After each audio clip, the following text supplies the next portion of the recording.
after lunch in the library. It is not much of a library.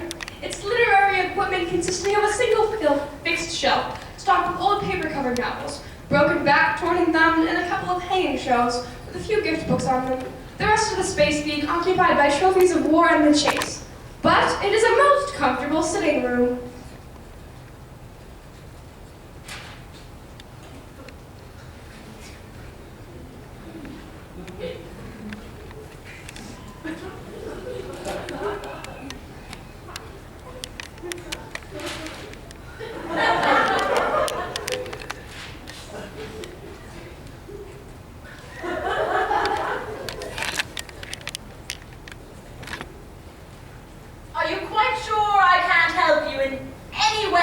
Bluntschli.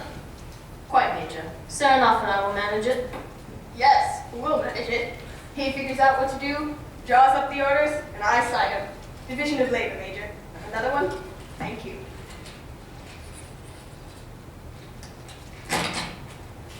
This man is more accustomed to the sword than to the pen. It is very good of you, Captain Bluntschli, to allow yourself to be put upon in this way. And there is nothing that I can do. You can stop interrupting, Paul. Yes, quite right. Thank you, Captain. You haven't been campaigning, Catherine. You don't know how good it is for us to sit here after a good lunch with nothing to do but enjoy ourselves. There's only one thing I'd like to make me thoroughly comfortable. And what is that? My old coat. I'm not comfortable in this one. I feel as if I were on parade. How silly you are about that old coat. It must be hanging in the blue closet where you left it. I tell you, I've looked there, and I to believe my own eyes or not.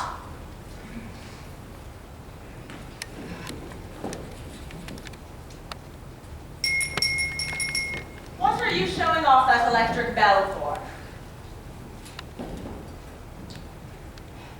My dear, if you think the obstinacy of your sex can make my old coat out of 2 old dressing gowns of Raina's, your waterproof, and my Macintosh, you are mistaken.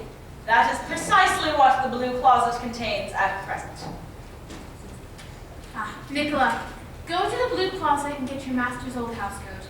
The braided one he usually wears in the house.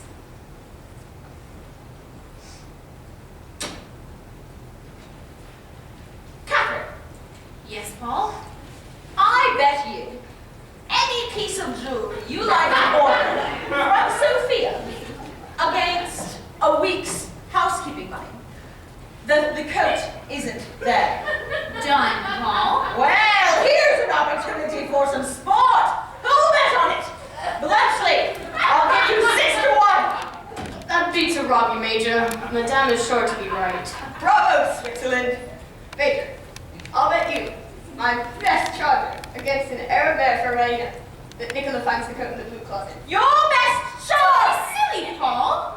An Arabian mare will cost you 50,000 levas. Really, Mother, if you're going to take the jewelry, I don't see why you should grudge me my Arab. Nicola, where was it? Hanging in the blue closet, Madame. Well, I'll be Paul!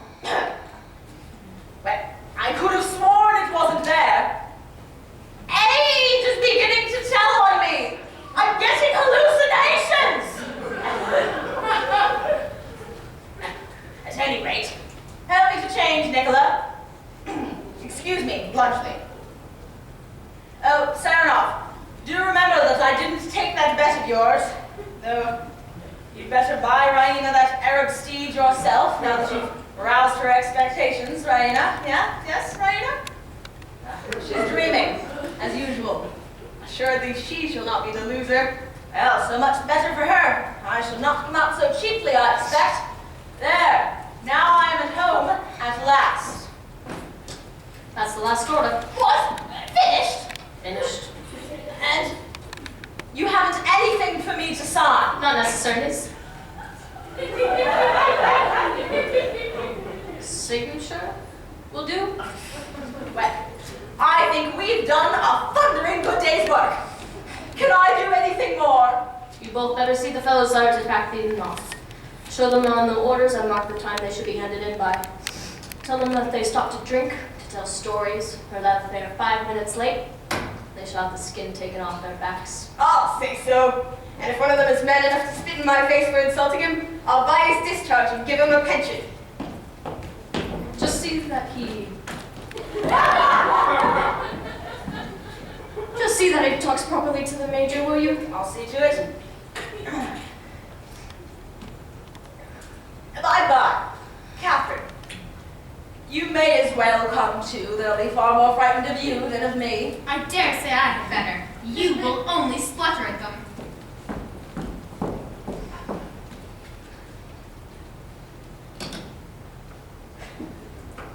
What a country.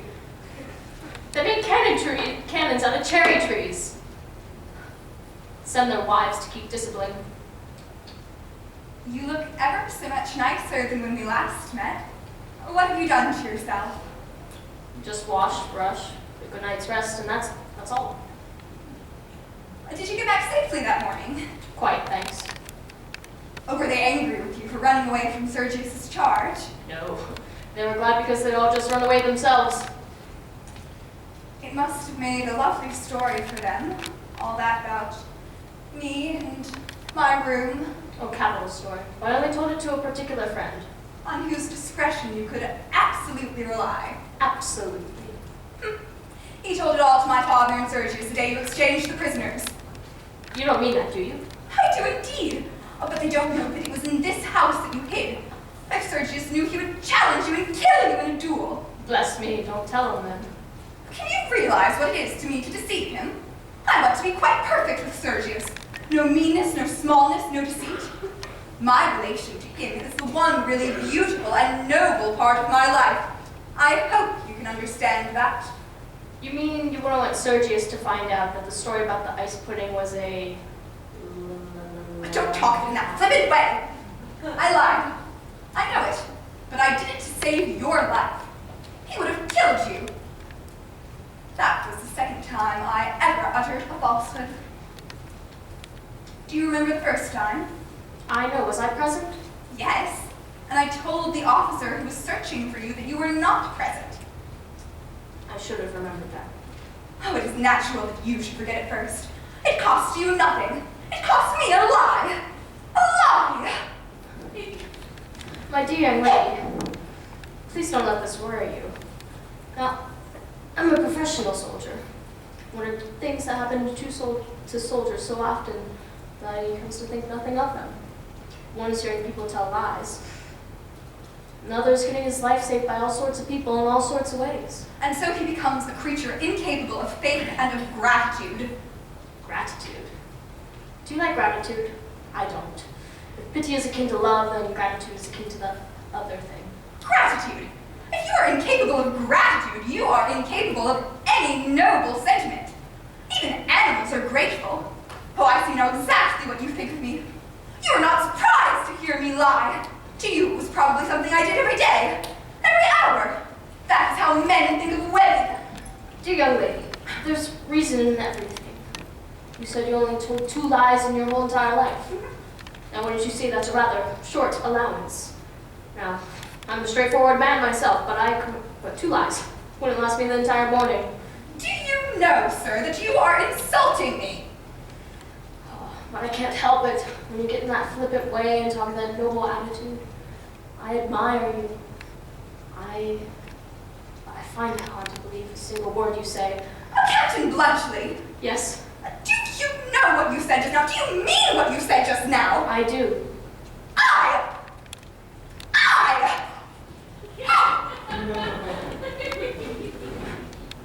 How did you find me out? Instinct.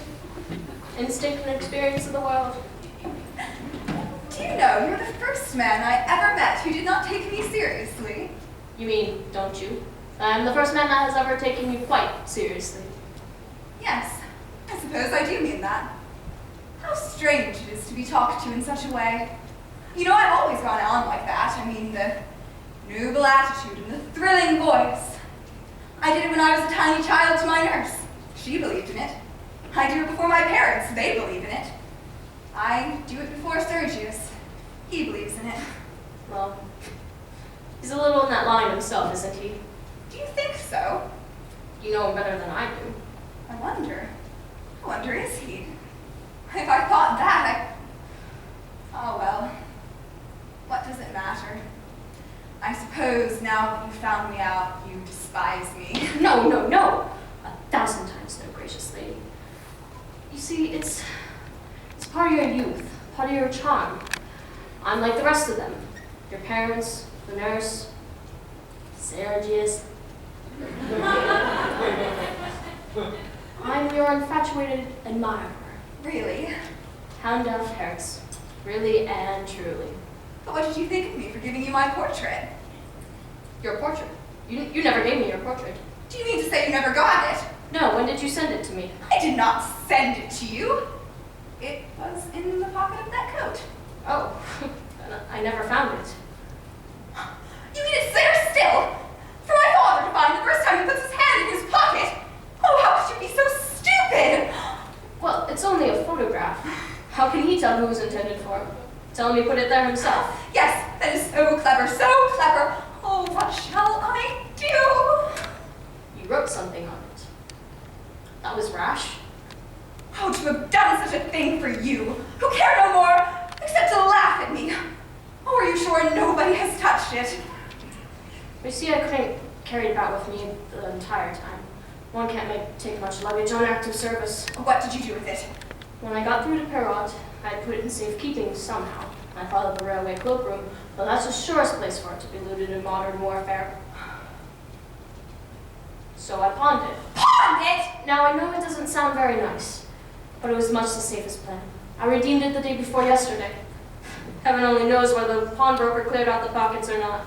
You have a low, shopkeeping mind. You think of things that would never come into a gentleman's head. That is the Swiss national character, dear young lady. Oh, I wish I had never met you!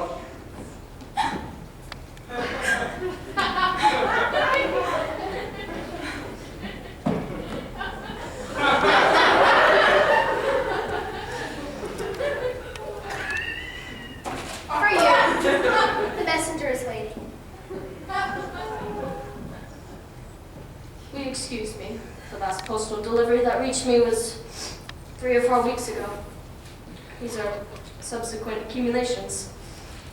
A telegram a week old now. Oh. Bad news. Bad news? Yes. My father is dead. Oh, how very sad. Yes, I shall have to start for home within an hour. He has left a lot of big hotels to be looked after. Why, here's a whopping letter from the family solicitor. Great heavens. 400, 200, 600, 6,000? What on earth shall I do with all of them? 6,000 hotels? Hotels? Nonsense. Oh, it's too ridiculous. Only if you knew. Oh, I shall have to give my fellow orders about starting. Excuse me. It's not much heart, that Swiss, though he's so fond of the Servians. He has not a word of grief for his poor father. Grief? A man who's been doing nothing but killing people for years. What does he care? What does any soldier care? Major Saranoff has been fighting too. He has plenty of heart left. Aha! And I thought you wouldn't get much feeling out of your soldier. I've been trying all afternoon to get admit alone with you, my girl. What fashion is that of wearing your sleeves, child? My own fashion. Indeed. If Mistress catches you, she'll talk to you. And is that any reason for you to take it on yourself to talk to me? Come, don't be so contrary with me. I have some good news. Look, a 20 level. Sergius gave this to me at pure swagger. A fool and his money soon parted. And there's 10 levels more. The Swiss gave me this for backing up the Mistresses and Raina's lies about him. He's no fool, he isn't.